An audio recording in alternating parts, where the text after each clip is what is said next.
ईश्वर महादेव की इस पावन धरा से ऑनलाइन शिव महापुराण की कथा को अपन सब श्रवण कर रहे हैं। बहुत बहुत साधुवाद देता हूँ राठी परिवार बड़ौदा, सोनी परिवार अहमदाबाद, सोमानी परिवार सूरत, तोशनीवाल परिवार मुंबई, बियाणी परिवार सूरत, जिन्होंने पांचों यजमानों ने मिलकर इस पावन शिव कथा को, पंचामृत शंकर की कथा को घर घर तक पहुंचा दिया।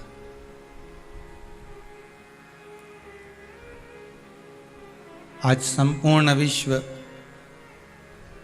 शंकर की भक्ति में ऐसा डूबा हुआ है कि किसी भी रूप में जाकर शंकर को एक लोटा पानी, एक जल का पात्र अवश्य समर्पित कर रहा है।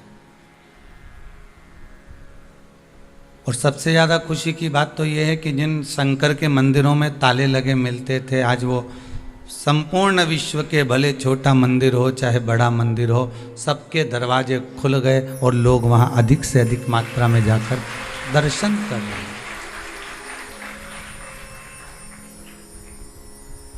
लोगों को समझ में आया कि शिव क्या है।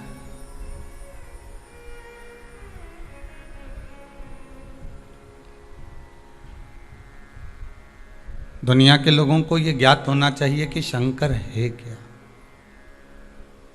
हम शंकर को, हम शिव को, मेरे परमात्मा, मेरे ओघड़दानी, मेरे विश्वनाथ, मेरे भोलेनाथ, मेरे शिव को हम जानते तो हैं इतना कि ये शंकर हैं, इनका अभिषेक करना है, पूजन करना है, अर्चना करना है, शमी पत्र चढ़ाना है, बेलपत्र चढ़ाना है, हल्दी चढ़ाना है, धतूरा चढ़ाना है, काली तिल चढ़ाना है, काली मिर्च चढ़ाना है। हमने ये सब ज्ञात किया।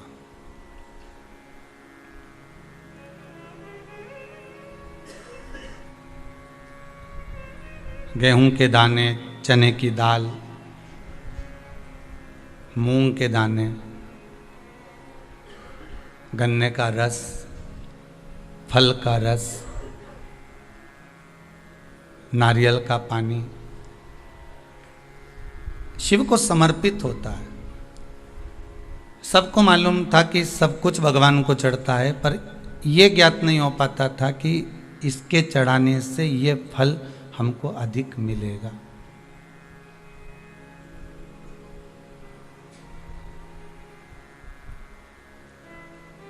भगवान के भजन की, भगवान के स्मरण की, भगवत नाम की जो टेबलेट है वो किसी भी रूप में जपी जाए, किसी भी रूप में भजी जाए, उसका फल जरूर मिलता। खेत में, जमीन में अगर आपने बीज डाला है तो जितने भी किसान बीज बोते हैं, फसल लगाते हैं या बीज जमीन के अंदर डालते हैं, तो वो किसान एक एक बीज को सीधा करके डालता है क्या? सोयाबीन का बीज डालेगा तो क्या सीधा करके डालेगा कि एक एक बीज को पकड़ लिया जाए और उसको सीधा करा जाए?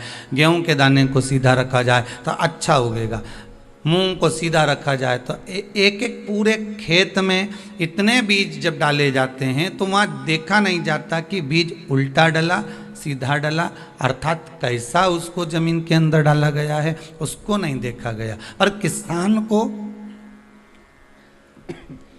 किसान को इस बात का ज्ञान रहता है, किसान को इस बात का ध्यान रहता है कि जो बीज डाला गया है जमीन के अंदर, पृथ्वी माता इसको कैसे भी सीधा कर देगी और उस फसल को वापस उपजित कर कर आगे बढ़ाकर पृथ्वी के ऊपर लाकर छोड़ देगी।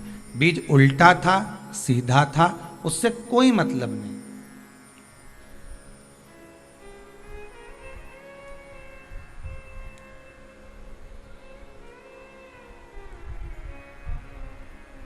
अच्छा, बीज अगर उल्टा डल गया तो जमीन के अंदर जाना चाहिए ना।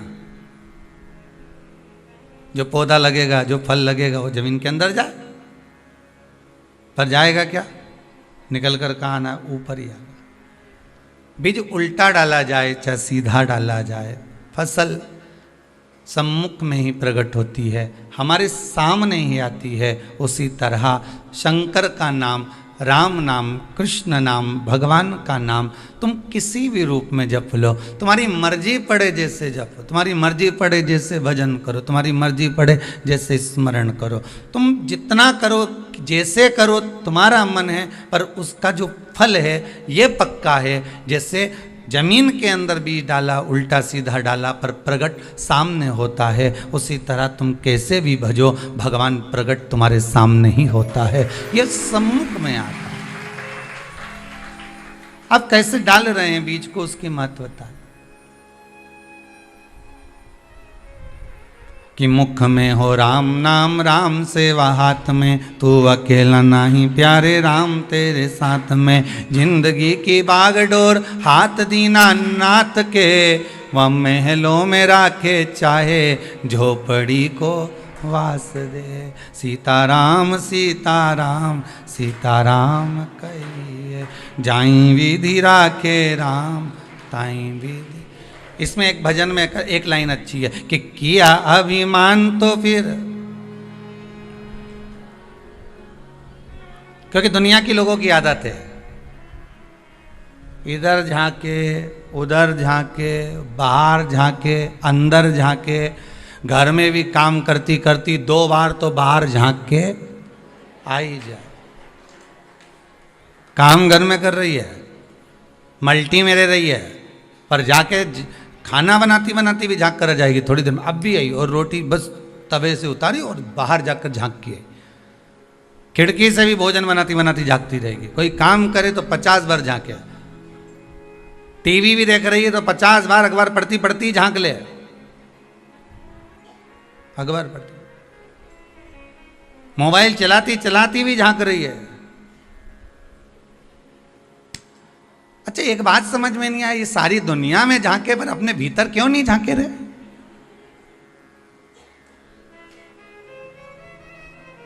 वो बाहर झांकने से कोई फल मिला है क्या?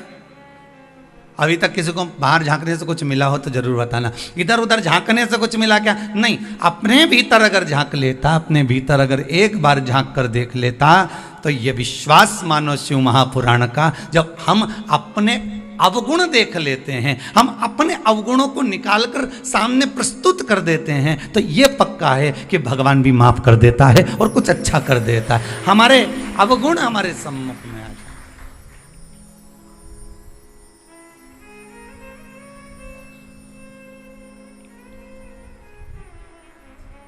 माना के मैं पतित बहुत हूँ, भगवान के सामने जाकर आप बोलेंगे ना कि मैं पतित हूँ, मैं तो बहुत पापी हूँ, कि माना के मैं पतित बहुत हूँ, पर पतित पावन तेरो नाम, ओ शंभु भोले बाबा। अरे पतित पावन तेरो नाम, ओ शंभु भोले बाबा।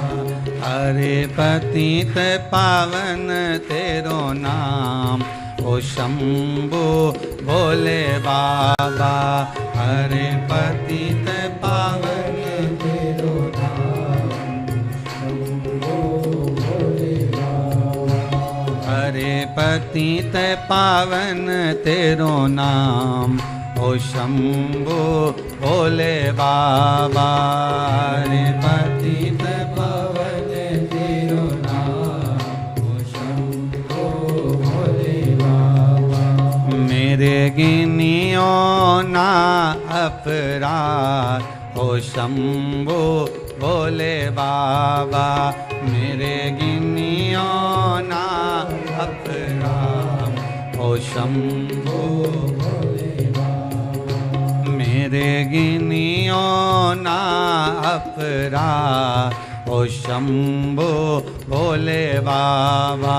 मेरे गिनियो ना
माना के मैं पतित बहुत हूँ, माना के मैं पतित बहुत हूँ, माना के मैं पतित बहुत हूँ, माना के मैं पतित बहुत हूँ। अरे पतित पावन तेरो नाम ओ शंभो भोले बाबा, रे पतित पावन तेरो नाम ओ शंभो भोले बाबा। हाँ जी पतित पावन तेरो नाम ओ शंभो भोले बाबा, रे पतित पावन तेरो नाम ओ शंभो भोले बाबा। मेरे गिनियो ना अपराध ओ शंभो भोले बाबा, मेरे गिनियो ना अपराध ओ शंभो भोले बाबा, मेरे गिनियो ना अपराध ओ शंभो भोले बाबा, मेरे गिनियो ना अपराध ओ शंभो भोले बाबा। अपने भीतर भी कभी झांकने का प्रयास करिए कि कुछ कपट, कुछ छल, कुछ प्रपंच, कुछ बेईमानी हमारे भीतर जो है हम उसको तो झांकें। अवगुण तो हमने देखे पर दुनिया के देखे, ऐसा कोई व्यक्ति नहीं जो अवगुण नहीं देखता, पर दुनिया के देखता। जिस दिन हम अपने भीतर के अवगुण झांकने लगेंगे, हम जब अपने भीतर के अवगुण सम्मुख में लाने लगेंगे, तो ये पक्का है कि आपके भीतर गुण अपने आप आने लगे। आपके भीतर स्वयं गुण आने लगेगा हमारे। अगर अवगुण हम झांक रहे हैं तो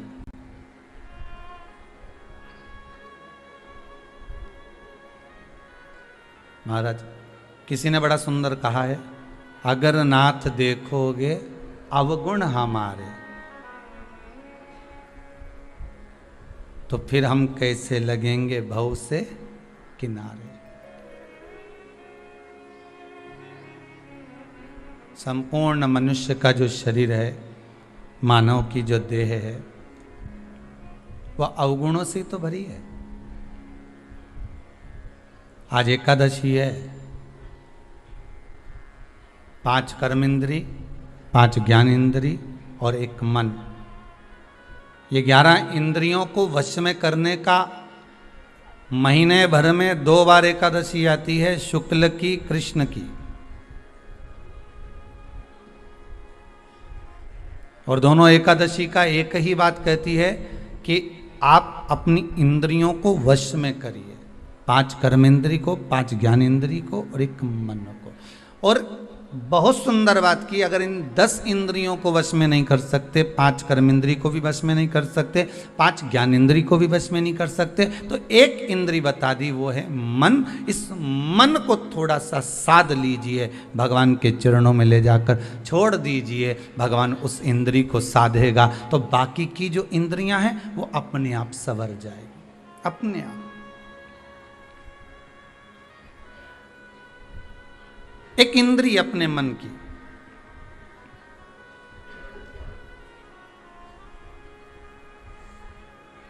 दुनिया के लोगों के लिए जीना एक अलग बात है और अपने लिए जीना एक अलग बात है।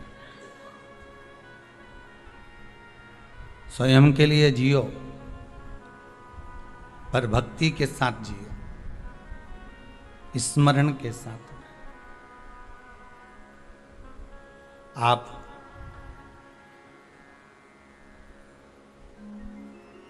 सबसे पहले दुनिया के लोगों को यही बात अड़ जाती है कि लोग क्या कहेंगे अगर मैंने मंदिर जाऊंगा, तिलक लगाऊंगा, चंदन लगाऊंगा, रुद्राक्ष की माला पहनूंगा, लोग क्या कहेंगे।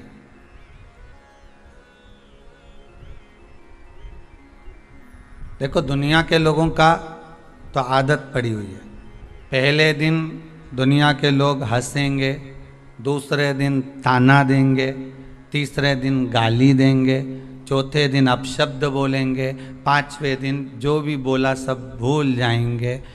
इनके चक्कर में रहोगे तो जिंदगी नरक में चली जाएगी। अपने को फिर निवेदन है, किसी के चक्कर में नहीं पड़ना, अपने को पड़ना महादेव के चक्कर में। देव अधिदेव महादेव के, बस उसके चक्कर में अगर पड़े रहे तो कोई कह भी ना तुमसे कि तुम बताओ इतना चंदन लगा के कहाँ जा रहे हो, तुम तो पूरे बाबा जोगी बने जा रहे हो, क्या बात है, क्या मिश्रा जी की कथा में बहुत डूब गए हो। तो दुनिया के लोग तो खूब ताना देगा रे।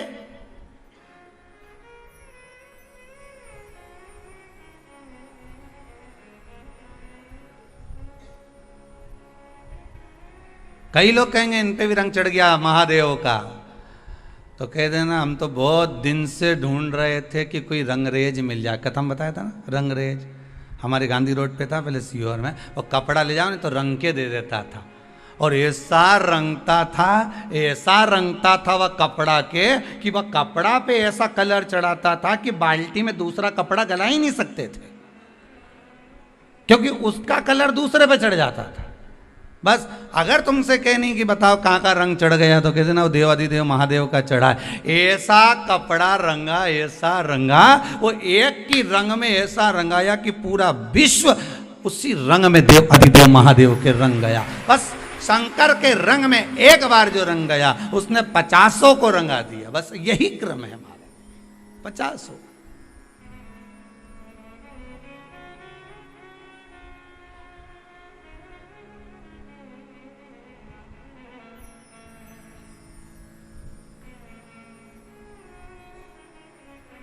अरे क्यों जाते हो शंकर जी के मंदिर में? कोई तुमसे पूछ ले तो क्या जवाब दोगे? बोलो रे, जल्दी से बोलो।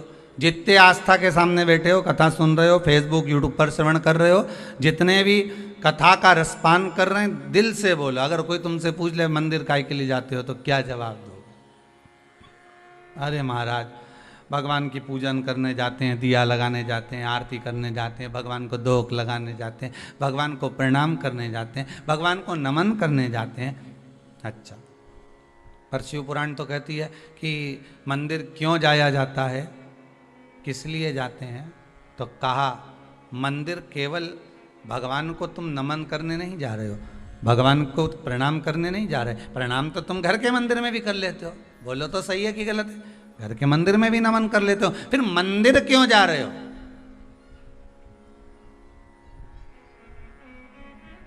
जब घर के अंदर शंकर जी बैठे हैं, घर के अंदर ठाकुर जी बैठे हैं, घर के अंदर राधा रानी बैठी है, घर के अंदर कृष्ण जी बैठे हैं, घर के अंदर भगवान अगर बैठा हुआ है, तो तुम मंदिर काय को जा रहे हो? कोई कहने वाला तो तुमसे भी कह देगा जब घर में महादेव बैठा है तो कुबेरेश्वर धाम काय को जा रहे हो? कोई कहने वाला कहेगा फिर उज्जैनी काय को, महाकाल काय को, विश्वनाथ काय को, वृंदावन काय को, मथुरा काय को, अयोध्या काय को।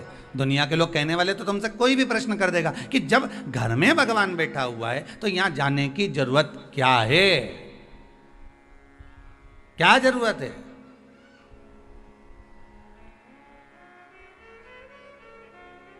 तो उनको समझाने के लिए एक बात पहले भी कही, आज फिर कहते हैं कि गाड़ी की हवा निकल जाए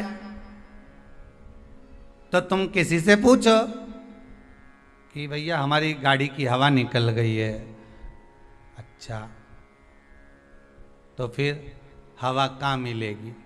तो पास में खड़ा हुआ व्यक्ति कहेगा हवा ही तो है, चारों तरफ हवा। नहीं नहीं, हमको हवा चाहिए। तो ये हवा नहीं है क्या? नहीं, हमको गाड़ी के लिए चाहिए। अच्छा, फिर किसी के पास गए, भैया वो हवा गाड़ी की निकल गई है। उसने कहा गाड़ी की निकली, लोगों की निकल जाती है।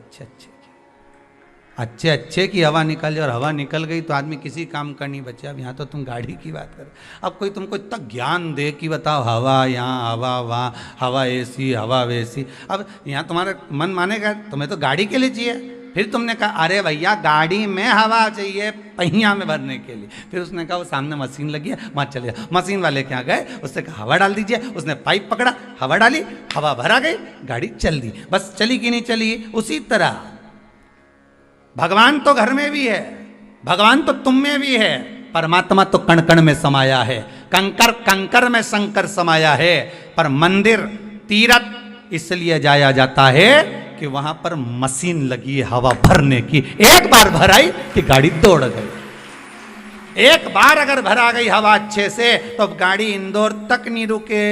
इंदौर तो इंदौर, वापिस सीहोर आ जाओ, नहीं फिर इंदौर चले जाओ, 2-3 बार काम कर जाए। एक बार की हवा बस, एक बार अगर तुम अयोध्या चले गए, एक बार मथुरा चले गए, एक बार काशी चले गए, एक बार उज्जैनी चले गए, एक बार भगवान का दर्शन करने पहुंच गए, एक बार तुम परमात्मा की चौखट पर पहुंच गए, एक बार तुम भगवान के मंदिर पहुंच गए, एक बार तुम शंकर की चौखट पर पहुंच गए, एक बार यदि तुम भगवान की भक्ति में डूब गए, फिर तो भगवान जानता है कि कौन सी हवा भरता है कि गुब्बारा उड़ते ही जाए, उड़ते ही जाए, उड़ते ही जाए।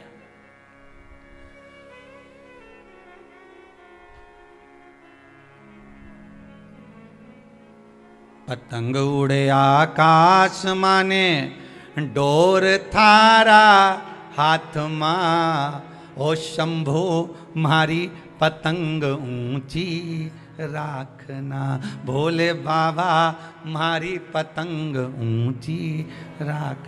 भगवान फिर कितना ऊंचा उड़ा रहा है ये उसके हाथ में।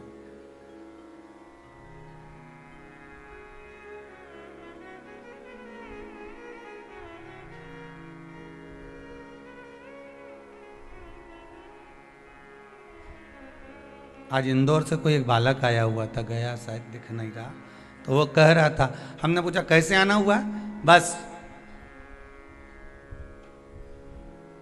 आना था, इधर से भोपाल जा रहा था तो यहाँ आया। अच्छा, नहीं किसी ने तो भेजा होगा, ऐसे तो तू आ ही नहीं सके, ये तो पक्का। हाँ, हमारी माता जी कह रही थी अगर तू भोपाल जा रहा है तो सीहोर पड़ेगा, उसके पहले 9 किलोमीटर पहले कुबेरेश्वर धाम पड़ेगा, भले अभी शंकर जी नहीं बैठे पर चलेगा। तो हमने कहा तुम्हारी माता जी ने भेजा?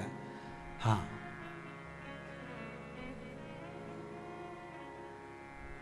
किस काम के लिए जा रहे थे?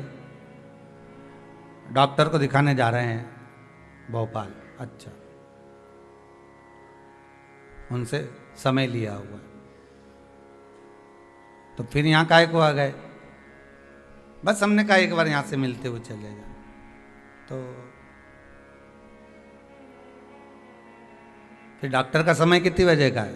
तो क्यों, उन्होंने समय दिया था 11:30 बजे का। हमने कहा 11 तो यहीं बज रही, आधा घंटा में कहीं भोपाल पहुंचेगा रे दादा, तो पक्का बेरू है।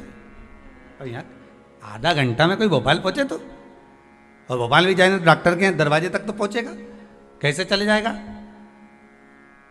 अरे गुरुजी क्या बताएं, माता जी ने तो कहा था और हम सोचे थे कि आती समय जाएंगे कुबेरेश्वर धाम। फिर बात ये हो गई कि डॉक्टर साहब के यहाँ से फ़ोन आया कि डॉक्टर साहब के यहाँ कोई मेहमान आए, और मेहमान आए तो वो 1.5 घंटे 2 घंटे बाद मिलेंगे। तो हमने सोचा पहले कुबेरेश्वर धाम ही हो जाए। हमने कहा अब तेरी माता जी ने नहीं भेजा, अब तुझी माता जी ने नहीं भेजा है, अब भेजा किसने? मैग्नेट है, चुंबक खींच लेती है।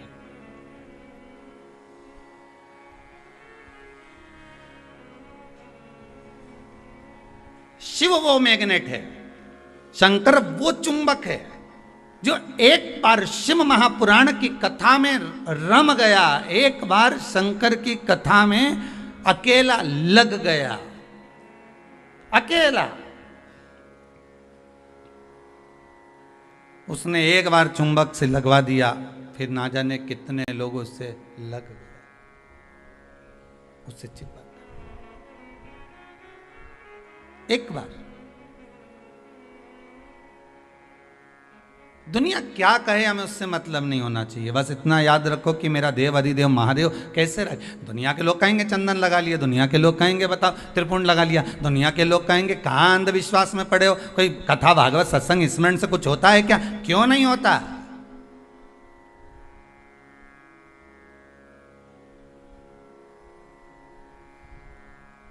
अगर विश्वास प्रबल है तो भगवान मिलता जरूर है। ध्रुव जी महाराज ने ऐसा घोर तप करा, ऐसा तप किया, सबने उनको डोला दिया। अरे ध्रुव 4 वर्ष का बालक है, कहाँ तप कर रहा है, कोई नहीं आने वाला, भगवान तो किसी हालत में नहीं आए। तप कर करके तप करते रहे, इंद्रलोक हिल गया, इंद्रलोक जैसे हिला, इंद्र देवता ने सारे देवताओं को परीक्षा लेने भेजा, सब हार गए, ध्रुव जी महाराज बैठे रहे। विश्वास लेकर बैठे। और विश्वास क्या करा था ध्रुव जी महाराज ने? केवल एक विश्वास करा था अपनी माता के वचन पर। मां ने क्या कहा था? किसके लिए रो रहा है? पिता की गोद में बैठने के लिए। मां, मुझे छोटी मां ने गोदी से नीचे उतार दिया, और मां कहती है पिता की गोद में बैठने के लिए रो रहा है। ध्रुव, धिक्कार है तेरे जीवन को जो पिता की गोद में बैठने के लिए रो रहा है। अगर रोना है तो परमात्मा की गोद में बैठने के लिए रो, जिसकी गोद से कभी कोई नीचे नहीं उतरता। पिता की गोद में थोड़ी देर बैठोगे नीचे उतरना पड़ेगा, माता की गोद में थोड़ी देर बैठोगे नीचे उतरना पड़ेगा। बैठे बैठे माँ भी अपनी गोद में कितनी देर बच्चे को रखेगी? एक दिन नीचे उतार देगी। पिता भी एक दिन गोदी से उतार देगा। अगर बैठना है तो परमात्मा की गोद में बैठ। तो ध्रुव जी महाराज ने पूछ लिया था, माँ वो परमात्मा कहाँ मिलेगा? तो कहा ये पूछ के कहाँ नहीं मिलेगा? सर्वस्व, हर जगह, कंकर में, डाली में, पशु में, पक्षी में, जलचर में, थलचर में, वायुचर में, सब जगह परमात्मा है। तो मैं कहाँ जाऊँ भगवान को ढूंढने? तो माता ने कह दिया तेरी मर्जी पड़े, जा जा। तो जंगल में चले जाऊं, तेरी मर्जी हो, जा। अब आप में से कितनी माताएं इस आस्था चैनल पर जो कथा सुन रहे हैं, इसमें से कितनी माताएं जो 4 वर्ष के बच्चे को वन भेज देगी? आप में से कितने लोग होंगे जो 4 साल के बच्चे को अपने घर से निकाल दोगे? और ध्रुव जी की माता ने कहा और ध्रुव जी महाराज चल दिए। वन में जाकर जो पहुंचे तो उन्होंने सोचा गुरु मंत्र ले लूं। अब मंत्र किससे लूं? तो देव ऋषि नारद मिल गए। ये नारद जी एक ऐसे हैं जो मंत्र देने में कहीं ना कहीं भूल नहीं करते, दे देते। ध्रुव जी महाराज ने तुरंत कहा नारद जी बोले कहाँ घूम रहा है? बड़े बड़े पशु पक्षी तुझे खा जाएंगे। कितना डर दिखाया, कितना भय दिखाया, कितना डराया गया। माना क्या? क्योंकि विश्वास प्रबल था कि मेरी माता ने कहा है भगवान की गोद में बैठना है तो बैठकर मानूंगा। अगर आपका लक्ष्य पक्का है कि मुझे नौकरी करना है, मुझे सर्विस करना है, मुझे व्यापार करना है, मुझे व्यवसाय करना है। दुनिया के लोग तो कहेंगे ये वाला बिजनेस डालोगे तो घाटा लग गया, हम तो इतने दिन से व्यापार कर रहे हैं, घाटा ही घाटा लग रहा है। कभी तुमने विचार करा कि घाटा क्यों लग रहा है? किसके कारण लग रहा है? घाटा लगने का कारण क्या है?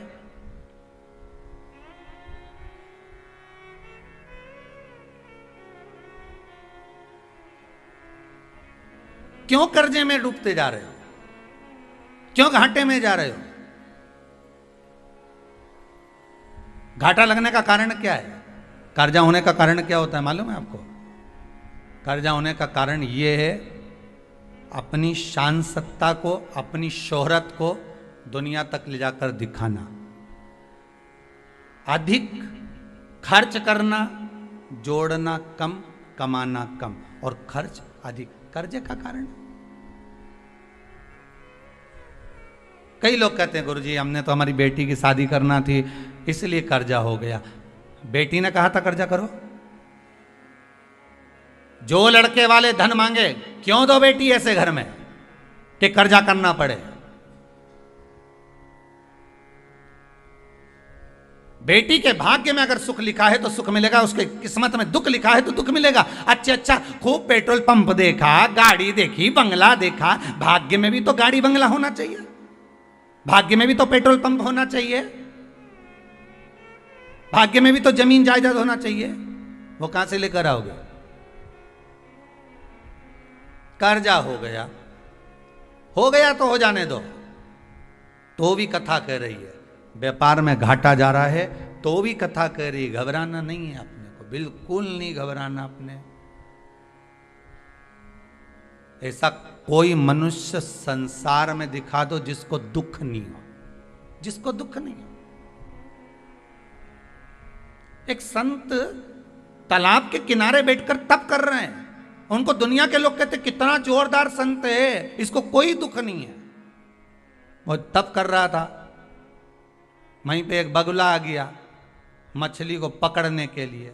संत ने देख लिया, आंखें खोल के बगुला को भगा दिया। संत 2-1 साल बाद मर गए, प्राण छूट गए। ऊपर गए तो कहा इनको नरक में पटक दो। तो संत ने कहा हमने क्या बुरा काम करा, राम राम जपा, कृष्ण नाम जपा, भगवान का भजन किया, और तुम कह रहे हो कि नरक में भेजा? क्यों भेजा, किस लिए?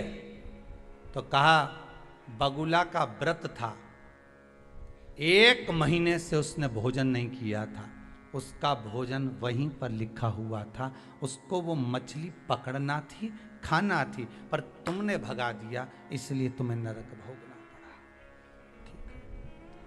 अब इनकी गादी पे दूसरे संत को बिठाया, दूसरे बाबा को बिठाया। अब दूसरा बाबा बैठा तो गुरुजी ने सपने में आकर कहा, बेटा बगुला बिल्कुल मत भगाना। ये भी तप करने बैठा, बगुला आ गया, इसने नहीं भगाया, ये भी 2 साल बाद मर गया, प्राण छोड़कर ऊपर गए, तो इसको भी नरक मिला। इसने पूछा मेरे को नरक काय के लिए भेज रहे हो? तो क्या बेचारी मछली पानी में से पुकार रही थी कि तू संत है, साधु है, गुरु है, मुझे बचा ले।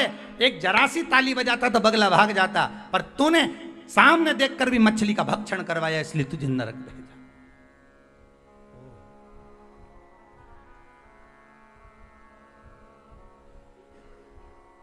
इसकी गादी पे तीसरे संत को बिठाया।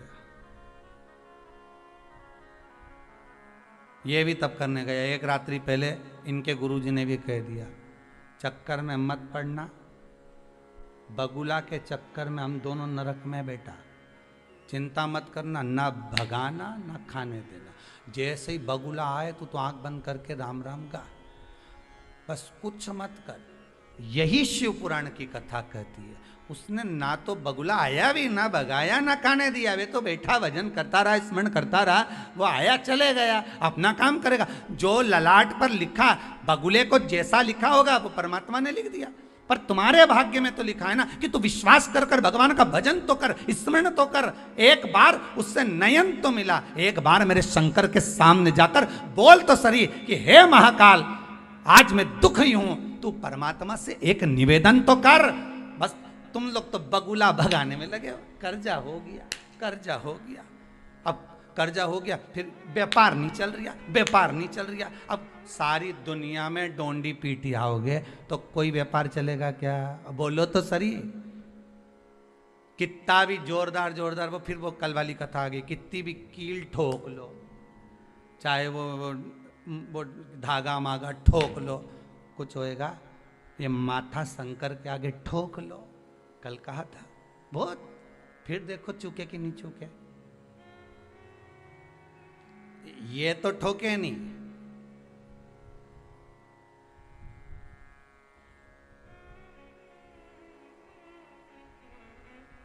हम तो बड़े दुखी हो गए गुरुजी, इतने दुखी कि मर जाए तो क्या करे। तो मर भी जाओगा तो करोगा क्या? आना तो पड़ेगा, वापिस जन्म लेना पड़ेगा, फिर पुनरपि जननम पुनरपि मरणम। का मतलब है? इसलिए पूरी ड्यूटी करके जा।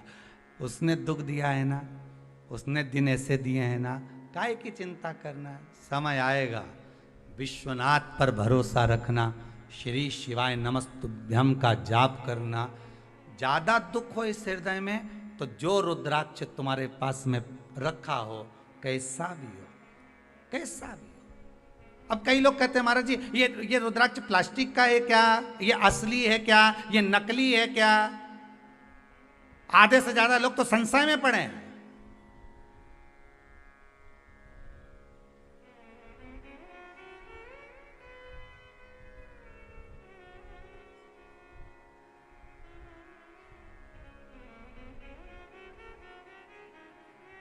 आधे से ज्यादा लोग संशय में पड़े हुए कि ये असली है क्या, ये नकली है क्या? अरे नकली भी है ना, विश्वास तो असली है। अरे बोलो तो सही, विश्वास तो असली है। जहर का प्याला राणा जी ने ला कर दिया। मीरा भाई कहती है, वारे प्रभु आज सवेरे सवेरे खीर मिल गई, गजब करा रे मेरे सावरिया। अब राणा जी तो मुस्कुरा के बोल रहे, इतना हला हल विष दिया है मीरा को। और मीरा कह रही, आज भगवान के भोग लगाने के लिए खीर आ गई है। कौन सा त्योहार है आज जो खीर आई है? तो मीराबाई के याद आया, त्योहार में बार तो कुछ भी नहीं है, पर बना ली होगी खीर, इसलिए प्रसाद में आ गई। मीराबाई ने वही विश्वास था, भगवान के सामने रख दिया, कटोरा लेके बैठ गई और सांवरिया जी से क्या खाओ। तो रुक्मणी जी पूछ रही हैं, प्रभु आज तो आपने मीरा जी के यहाँ जाने में बहुत देरी कर दी। भगवान बोले जाने में देरी नहीं करूं तो क्या करूं, ये तो पूतना की बेन बने जा रही। एक आई थी पूतना, तुरंत आई, विष पिलाना चालू कर दी, और ये आई तो खीर का कटोरा ले आई। बताओ अब क्या करूं। तो रुक्मणी जी बोली कि पूतना को भी तो आपने मातृत्व लोक दिया था, तो मीराबाई के लिए क्या कुछ नहीं कर सकते। भगवान कहने लगे बस अब चिंता मत कर। मीराबाई ने जो कटोरा भगवान के मुख से लगाया, भगवान छूते ही उसको अमृत कर दिए। ले अब पी ले तू। और मीरा ने पिया। विश्वास था जहर अमृत बन गया, कर्जा हो गया अमृत हो जाएगा। दुकान नहीं चल रही, व्यापार नहीं चल रहा, अरे करो तो सही। जो रुद्राक्ष है उसको 5 दिन 7 दिन घृत में गाय के घी में डाल के रख दो। उसको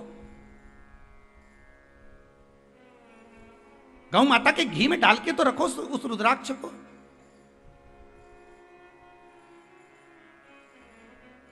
असली है कि नकली। अब हम कह दें कि हमें तो यही पता नहीं है कि तुम असली हो कि नकली। अब संसार है दादा, ये तो ये बात तो कह नहीं सकते। हीरा को परखइयो राम कोई नहीं रहे। तुम्हारे हाथ में जो हीरे की अंगूठी है किसी व्यक्ति को ले जाकर दिखा देना। एक सुनार को दिखाओगे, हाँ है अच्छी तो है परंतु ये इतनी कीमत की, हाँ तुम कितना बता रहे हो, तो क्या हमारी कीमत मत पूछो, तुम तो ये बताओ कितना का पुखराज है। अब पुखराज ऐसा लग रहा है कि देखा दाखी करके बोले 5-1 हज़ार रुपये का तो होगा। अच्छा, फिर दूसरे जोहरी के लिए जाना, पुखराज कितने का, तो क्या 15,000 का। और जोरदार के पास जाना तो क्या ये 20,000 तक का है। कहीं का तो कह देगा नकली दिखे रे, कहीं असली पुखराज है। हीरे की अंगूठी पहनने वालों के भी हीरे को अगर भाव लगा पूरी दुनिया में मालूम करके देखो, अलग अलग जगह पर जाकर मालूम करना है हीरे की, ये कोई ठीक नहीं देखो, कोई ठीक नहीं। पर कोई परखदार मिल जाएगा, ले जाएगा। कहीं लाखों का हीरा है, बस विश्वास अगर पक्का है। असली और नकली के चक्कर में मत पड़िए। वो कौन सी थी रे, गीता और सीता, इनके चक्कर में मत पड़िए। ये असली की ये नकली, राम जी ये असली ये नकली है। यहाँ तो आदमी समझ में नहीं आए कि असली है कि नकली है। रुद्राक्ष देख रहे हैं, एक मुखी चाहिए,